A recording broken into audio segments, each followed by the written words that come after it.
Contested settlement. You picked this scenario because I think you played this before. Correct, yeah. And who'd you play when you played it before? I was Polish last time. Yeah, so you picked the Slovakians this time. So this is basically right when Germany's kicking off their blitzkrieg, and Slovakia in the southern part of Poland, they come in and jump across the border into Zabriz, I think it's called. And in this scenario, the Poles, there's a village there, and it looks like the Poles are fighting back to take their village from the Slovakians. So I think it's September 5th, 39, a few days after the war kicked off.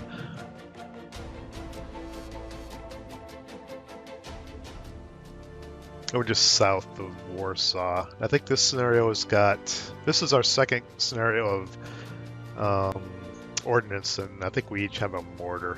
I think I have a light mortar and you have a regular mortar. Yeah, your mortar was fairly effective. Mine was pretty much worthless. But... So here's me, the Poles coming in. You didn't set any guys up forward, really. You set them up all back. Yeah, I was afraid they'd just end up getting cut off and chewed up, so. And I screwed up here at the bottom. I think one of my stacks, or maybe two, I was double timing. I think I moved them one hex too far. And we both fired. You did defensive fire. I think I did advancing fire. We decided just to let it stand. Yeah, you kind of surprised me bringing everybody in along the bottom edge there. Yeah, and I brought in a few squads up at the top side, which would be the west side on the board. They were all the green squads, so they were limited with movement. I just thought they would slow me down, so as a whim, I just had them go up on the top side of the board there. Yeah, I've already screwed up. I had my 8-1 leader with the medium machine gun up on the west side there, and I saw your guys come in, moved them over to that building, but as it turned out, you had your reinforcements come in behind me. Yeah, I didn't know where to bring them in. You'll see here in a bit they'll come in. They're kind of hanging out in the open, but when you did that, it didn't seem like there'd be much risk to moving them out there into the building. No, ordinarily, but as it turned out, it was kind of a bad move. Well, and I got a super lucky roll with my two or three green squads there too, I think, later on. That's what caused your 8-1 and your stack to get screwed there. So here's my reinforcements. I brought them in basically into the woods there, splitting the difference between the building to the left and the 8-1 group there. Oh, and there's your mortar. I suspected that would be one of the places it would be. That's a place where I would put it too. Yeah, there's not too many good spots to really put it. But the other place I might have put it would be X5, I guess. Yeah. So I'm getting bottlenecked there down. Yeah, you got kind of bunched up down there. I kind of expected that, knowing, I need to get across. I think there's a building in Y8, but I needed to get through that gap, and I knew I'd get bunched up there.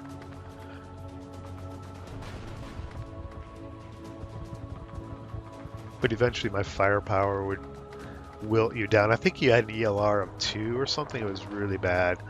Yeah, really low. Not good.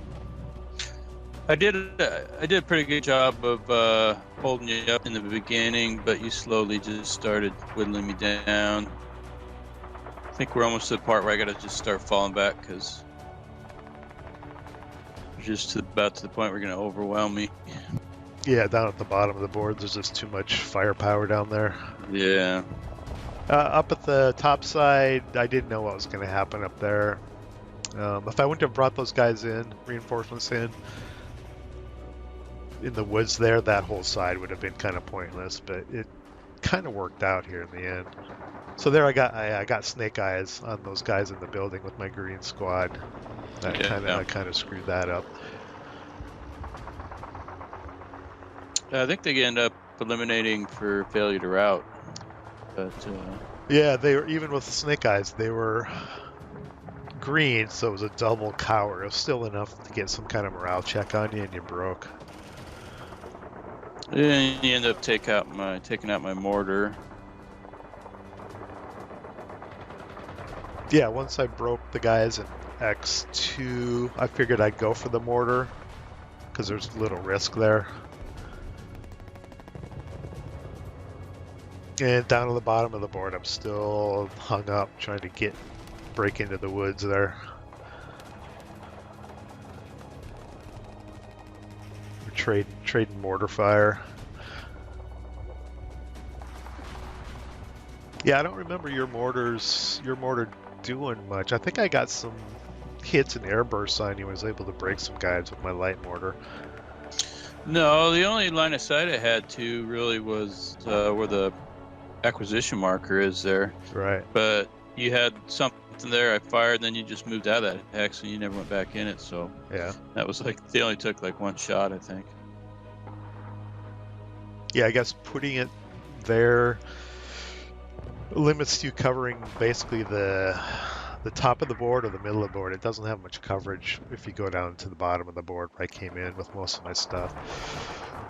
Your little mortar was actually more effective than I thought it would be. Yeah. It caused me a little bit of pain. Oh, here I move on the top side of the board. I move my guys in to hopefully get you to failure to route, which I did, and then moving in on the mortar crew. Yeah, took them out in close combat. Oh, here I finally pushed through the gap into the woods on the bottom. Yeah. I probably could have fell back a little sooner than I did, but yeah, I think I got one of your squads in close combat, and I captured a medium machine gun, I think. It was about this point where it wasn't looking too good for me. For the Slavs, it was. I didn't think it was. I mean, I had a bunch of little half squads. Really, Right. was all that was left, and I hadn't caused you too much damage yet. I'm like, there's no way I can hold on to this game. Yeah, it was looking ugly, but never give up. That's right. As we'll see. Cause yeah, at this point I was feeling pretty good. Once I broke through and either reduced some of your guys or eliminated them, I was feeling pretty good. And that was probably my downfall. I was getting a little complacent. Yeah. Yeah, because at this point it's just a tidal wave of poles. It's just crashing down on me. And then, yeah, my luck with the stupid vassal die roller. Never. Hey, over on the right I have a 12. I rolled a 12 on something. I don't know what it was, but Something meaningless. probably. So my goal was pretty much the whole time to go for that building in R9, S9, I guess, where you have the 2 prep fire counters there. Yeah, I wish you would have told me that in the beginning. And then at the top of the board there, the R1, R2 building. I didn't think much would happen on the north, but they're actually pushing in fairly well, and that was kind of my backup. Yeah. Which I could have used at the end, but I didn't get it. Yeah, I just keep falling back. Trying to do whatever I can. And here I broke the guy in S9 and he routed back, so that kind of gave me a opening at this point. I'm not sure what turn we're on here. We're getting near the end. Yeah. We're probably second to last turn, maybe. I think so. So at the top, I'm making a push to try to get into that building. I think I got a couple lucky shots on you there because I was able to stop you. Yeah, I think you broke. Oh, I got a KIA. I know that. Oh, did you? Oh, I missed it. Yeah. Yeah, and like 3. Yeah, I must have missed it. Yeah. Oh, there I push into the building in S9. Yeah, the tidal waves. Tidal waves moving forward. I'm feeling pretty good now. Yep. I thought my guy in R9, I had a pretty good shot at you there, but just crappy rolls. He survived it. He ended up breaking me, pushing me out the rest of the way out of the building. I think, yeah, the guys in R9, you end up pinning them, so I had no chance in close combat. Right.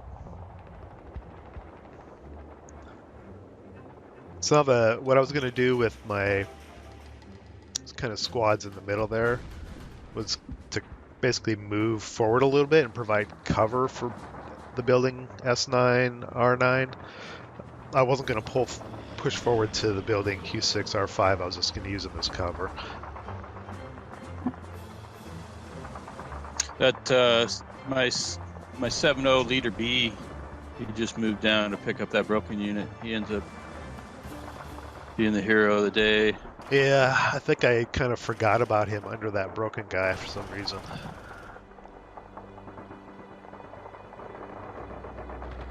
I broke a guy up there in R1, so I'm thinking, oh, maybe I can get into that building. Yeah, I think we're down to this is your last movement, I think, isn't it? I think I have one more. Yeah, I just advancing fired, so, and you're still falling back with a bunch of broken guys. Oh, here we go. Yeah, this is your last movement. So I'm moving into the street to provide cover around the building. I moved into the building in R1. I think I might have one more move. Because I remember I advanced into R2 here at the end. So this is it. This is my last move right here. Oh, okay. So here's where I screwed up. If you look at hex R9, you may notice there's nobody there. My thinking was, I've got so much firepower down there, I can cover all the streets and fire lanes or whatever, and you're trying to run guys around the back. And this is at the point where I realized, oh god, if you get out of my line of sight, right, in O10, I'm screwed. Yeah. And I managed to break all your guys up to this point. Right. And then there he is. This is where all those that's where all those little half squads they worked to my favor because I was able to just use them as cannon fodder. And here's where you sneak your 7-0 leader out that I kind of forgot about. This is kind of where the floor falls out from underneath you. I'm panicking right now. I'm like, oh god, I got to get something on him. Got to break him or pin him or something. Oh shit, there he is. Yeah. Yeah, and you're never really able to get the R1 R2 building. No. So yeah, you advance in, and well, so there's the last roll. Let's pause it here. Hit the pause. So we're at the end here. My last roll. Box card. Yeah, I think I had a 8 plus 2. So if I could break your guy, you would have had to route out, and I still would have won. So I rolled a boxcars. I couldn't get a crappy morale check on you. Yeah. Because I'd lost R9, so that was my last hope, was the fire from at R1 to R2, and I rolled boxcars. Yeah. Well, I mean, to be totally honest, I had all but given up. I mean, there was no way. I was convinced there was no way I could save this game. And just on even the start of my last turn, I still had no idea that I had a chance to win it. Yeah. And then I just kind of started looking at it and I started moving some guys, thinking, well, I only have one shot at it. Because you never did get to R9, so I thought that's my only shot, is to try and get into that. Right. And I thought it's going to be impossible. And it wasn't really until like just the last move, that leader, when I saw him, I'm like, well, maybe he could. I was looking at him, and I think, well, he can't get there. And then I started looking at it and counting MFs, and I'm like, well, you know what? He can get there. Uh-huh. I mean, so it just all happened right at the very end. And let's go ahead and roll it again. Okay. And I'd first fired everything. I think I had one final shot. I forget which squad or whatever stack it was to shoot Yeah. at him. Nobody else could fire at him, and they couldn't get him. All I had to do was either move or advance someone into R9. Then that would have probably been the game. You wouldn't have gotten in there. No. So, yeah, I couldn't believe you won that. I know. Well, neither could I. I mean, you left the door open, I guess. Yeah. That's it. And so what did I learn from this scenario? We'll start with me. So what I learned is do not get complacent. Because, yeah, maybe halfway through the game, like we talked about, I was feeling pretty good. I was like, I got this. There's no way he could come back.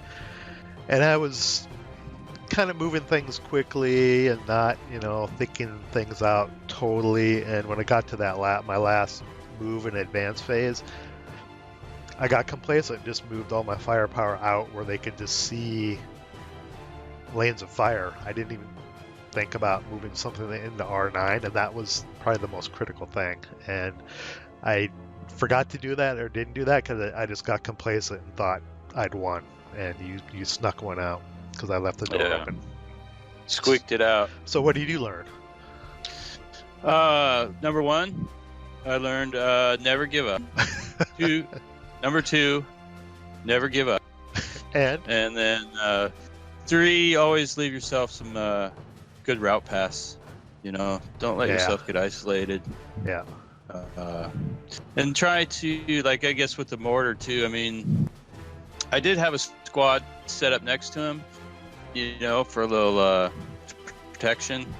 But then with you moving everybody in and along the bottom of the board, I ended up taking him out of there, and I left the mortar pretty vulnerable. Not that it probably would have mattered much, but just something to think of, I guess. Yeah, your whole top side of the board collapse was purely because I rolled a snake eyes. That was it. If I wouldn't have gotten that, I would have had problems moving at least those green squads to the open to get, to the other side through the trees. Bringing your reinforcements on in where you didn't help either. So right, it didn't help me, but yeah, that was a fun game though. Yeah, it was a nail biter at the end. I went into panic mode there on your last move. It started with the beginning of movement phase was like, yeah, I got this, and then at the end it was like, oh god, I'm gonna lose. I know you never really said anything, but I've known you long enough, and I could just kind of hear in the tone of your voice and certain things. It was that basically the moment you realize you might lose, and there wasn't much you could do about it. No. Yeah.